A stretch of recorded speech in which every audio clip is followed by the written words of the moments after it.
استعمال نہیں کرتے.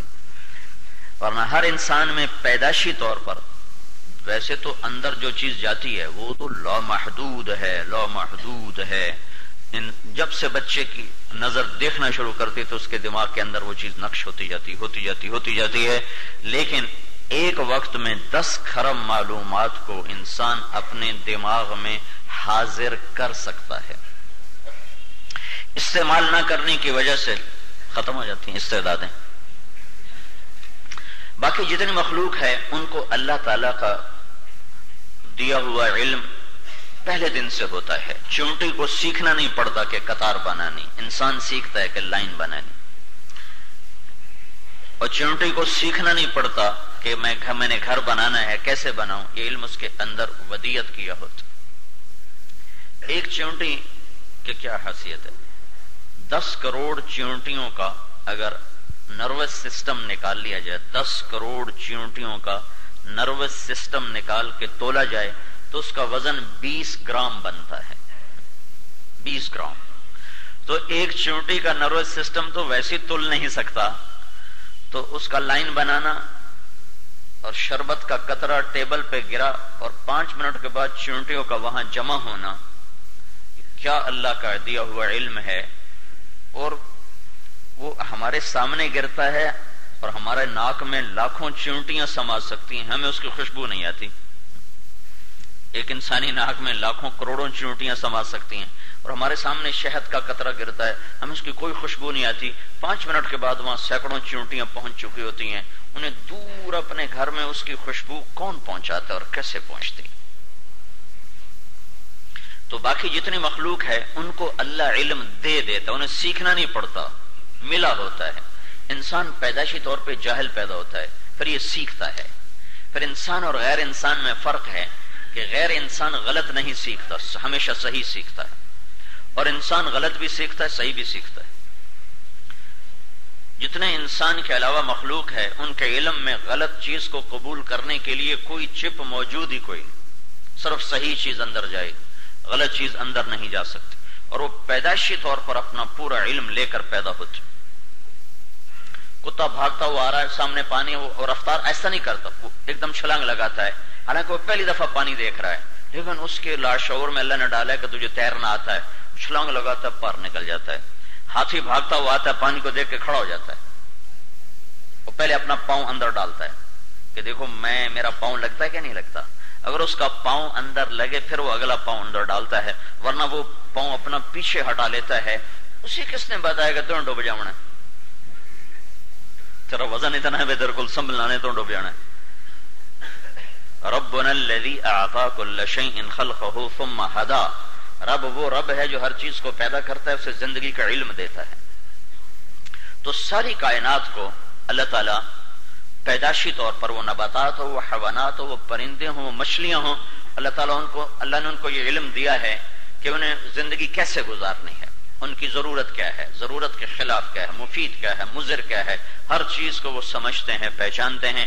پہلے دن چوہا اپنے گھر سے نکلتا ہے، بلی کو دیکھ کے بھاگ کے واپس آتا ہے، اسے کیسے پتا چلا کہ یہ دشمن ہے، کھا جائے گی؟ کیسے معلوم ہوا؟ کس نے بتایا کہ یہ کھا جائے گی؟ اور ایک دم بھاگتا الٹے پاؤں اور اپنے گھر کو واپس لوٹتا ہے. نہ کسی اماں نے بتایا نہ ابا نے بتایا. ربنا الذی اعطى كل شيء خلقه ثم هدى. رب وہ ہے جو ہر چیز کو بناتا ہے پھر اسے زندگی کا علم دیتا ہے. تو اس طرح یہ ساری کائنات میں اب دیکھو یہ مثالیں ہیں. اللہ تعالیٰ نے ہر چیز کو، یہ کبھی گلاب کی سرخی وہ سفیدی میں تبدیل نہیں ہوگی، کبھی چمبیلی کی سفیدی وہ سرخی میں تبدیل نہیں ہوگی. آم پہ انگور نہیں آئے گا، انگور پہ کریلا نہیں آئے گا، امرود پر انار نہیں نکلے گا، انار ناشپاتی نہیں دے گا.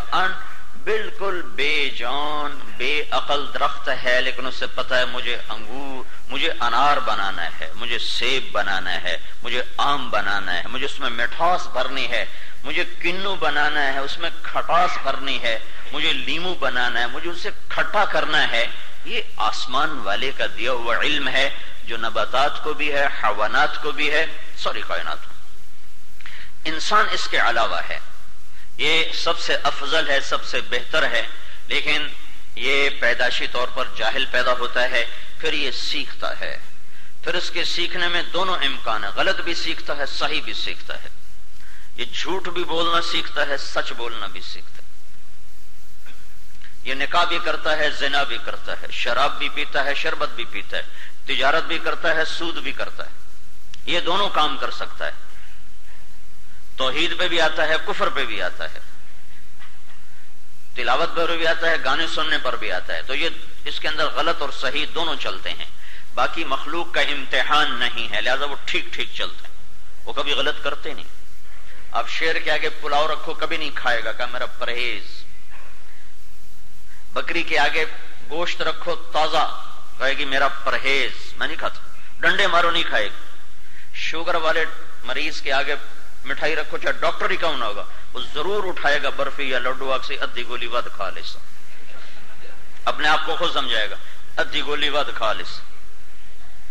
اپنے علم کے خلاف کرنے کی طاقت ہے اس کے اندر، حالانکہ ڈاکٹر۔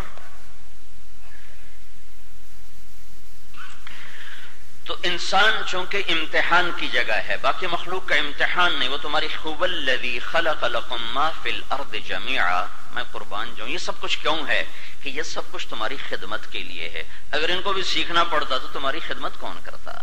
اگر ان کو بھی شعور ہوتا تو گائے دو لات مار کے تمہارا ڈول وہ پھینکتی، دودھ تو کیوں لے جانا، میں آپ پینا۔ اور اللہ نے دودھ کے تھن وہاں بنائے جہاں گائے کا منہ جا ہی نہیں سکتا، بکری کے تھن وہاں بنائے جہاں اس کا منہ جا ہی نہیں سکتا۔ کتنا بڑا جانور ہے بھینس، اگر وہ اپنی پوری طاقت پہ آ جائے تمہیں قریب آنے دے؟ تم اور ایک بچہ بھی جا کے اس کا دودھ نکال لے تو کھڑی ہوتی کہ اگر اللہ ان میں بھی یہ چیزیں پیدا کر دیتا تو پھر ہماری خدمت کون کرتا؟ هو الذی خلق لکم ما فی الارض جمیعا، میرے بندے یہ سب کچھ تیرے لیے پیدا کیا ہے۔